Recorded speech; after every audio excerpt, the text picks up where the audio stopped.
Alright, today's job is I'm just doing a brake inspection on the Isuzu rear brakes. There's some fluid evident from around here. I don't know if it's differential fluid, brake fluid, whatever. I know the brake's a little bit squishy. I've done the front.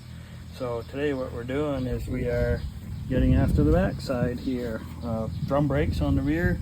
Just took the wheel off and to give a couple taps. So now the object is to try to get this, try to get the brake off and see how it looks. Alright, so getting after the drum, trying to get the drum off. I got this brand new hammer. It came from Amazon here, got delivered this morning.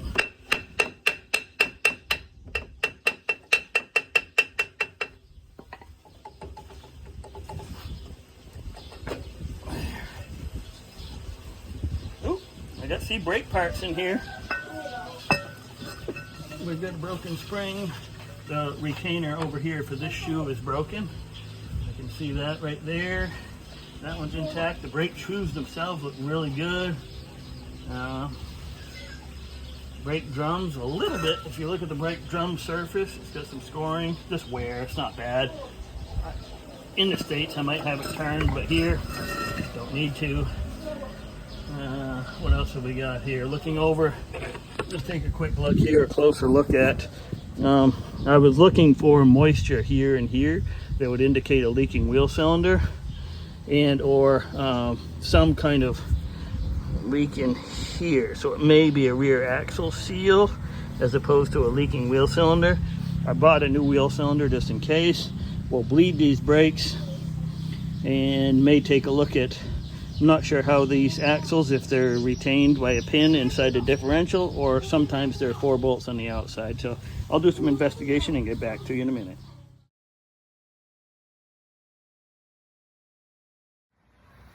All right, so I make this video separately because I had to do some research where I had said I want to figure out how the axle shafts were retained, and I found some interesting information in my research. One, this is an Isuzu rear axle, which is common. Isuzu Trooper, Rodeo, the Highlander, Crosswind, a couple other foreign brands. And what it is this particular axle has tapered roller bearings in the axles. Very unusual. Usually they're straight roller bearings or like barrel, but these are tapered. And so the float for both sides is set on the driver's side with a shim pack. So, and it's very common for there to be rear axle seal leaks on these rear axles, which is not bad on this one, but there's a little bit of weeping. So it'll come through the passenger side. It is retained by 4 bolts on the outer axle, like I mentioned in the video. So in order to take up the excessive play, which is because they're tapered roller, and once you get wear, those cones allow you to have some slop. Same thing when I have a little bit of pinion slop. If you remember, I talked about the pinion bearing slop. So we'll have to pull some shim out of the driver's side. There's 4 bolts that retain the axle shaft. You slide the full axle shaft out, brake backing plate comes off, and then under that there's shim packs. And so we'll just probably have to go by feel. I don't have a dial indicator. It would be much easier with a dial indicator, because if I had a dial indicator and a caliper, whatever, anyway, a micrometer, that's the word I was trying to think of. I'm old, so I forget stuff.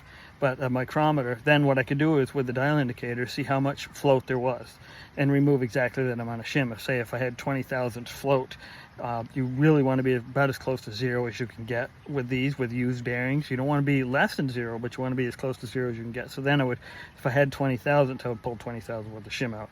So what I'll end up doing is kind of doing it the old-fashioned way by feel, like clunk, clunk, clunk, takes them out. So I just wanted to fill that into it. So it'll be an interesting procedure that I haven't done before. I thought it might be quite simple, just like on a lot of the models, the US models, the traditional differentials, there might be 4 bolts on the outside. You pull out the you remove the axle shaft, and then you just pop out the seal and put in another one to slide the axle shaft back in. End float is set within the differential itself, not on this. So kind of interesting the way that works. So just wanted to fill you in on that. So I will be doing that. That'll have to be a future video. Just did the brakes today, but I know I left the hanging section, so I made this extra video. So interesting. It'll be fun. Isuzu differential. All right. So what we've got is we've got two different size wheel studs here. They're actually, the studs are the same, but the nuts, the hex size on the outside. So what we're going to do, that's the same thing up on the front wheel, and there's one on the other side that is stripped. So we'll buy probably 4 or 5 of the correct size, and then we can just go through and replace all the ones so that we have matching nuts, so that when, if you ever get a flat tire and need to change it, you don't have to have multiple tools like what's requiring me here. I've got 2 different sockets required, so minor, but we'll get it. There's the sing along. So, yep, getting the wheel off. Gonna check the brakes. I got the odd size wheel stud off already. Going for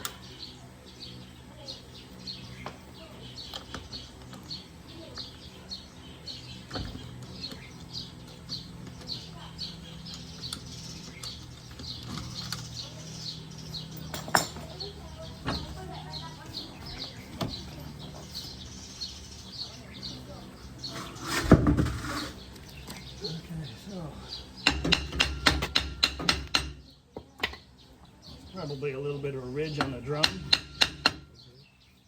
When the drums get worn, they get a little ridge on the inside, and it'll get captured behind the. This requires some persuasion.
Alright, finally got the drum off. Just took a little bit of persuasion.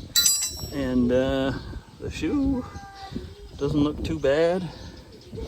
It's a good amount of material left on there.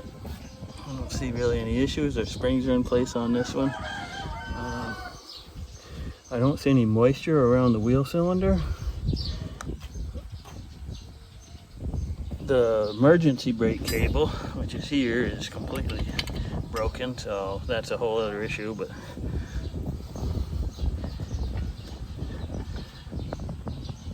things don't look too bad for something with 250,000 miles on it. There is a ridge, that's why it came off so hard, the ridge in here. So what should happen is get turned, just take that outer ridge off. What will happen is I'll just slap this drum back on, and then we'll bleed the brakes. But yeah, this side, all that work, and it looks good. I don't see any issues. Alright, we're going in close up. There's a bleeder on the back side that we have to, if I can get my fingers on it here, where is it here? I'm working blind. I'm gonna get that bleeder, and we'll just push some new fluid through. I have to push a lot through. I'll do the old pump and release thing here in a moment. Sorry about the shakiness. All right, I'm gonna pause for a second. You can't see anything anyways. All right, so we got the wheel done. We got our famous assistant over here helping us out, carrying tools, taking care of the fan, the critical fan, because it's pretty hot here.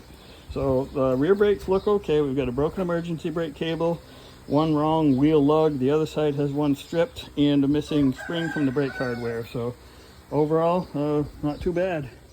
Getting places, getting to be checked out. So the next thing, don't know if I'll do today. I'll give it a minute. I'm gonna have a quick break. I may have to go after the pinion nut just to kind of see what that's about.